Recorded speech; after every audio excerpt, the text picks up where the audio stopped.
Alam ko po gumawa ng, alam niyo na po, diba? Siyempre, tinola, ha? Tinagas. Kaganina pa ako kasi nagawa ang video ko. Bumili na kayo nito.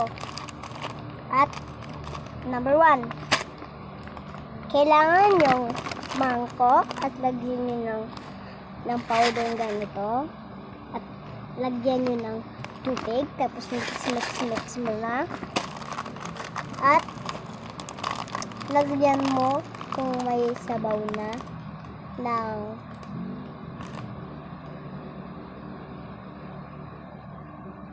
malunggay. At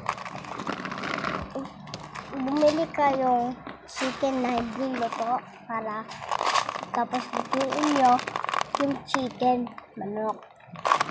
At like and subscribe kayo.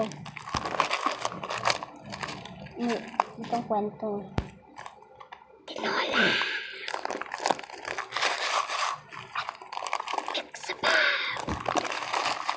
Oh, nag-guess nyo na ba? At goodbye. Like and subscribe.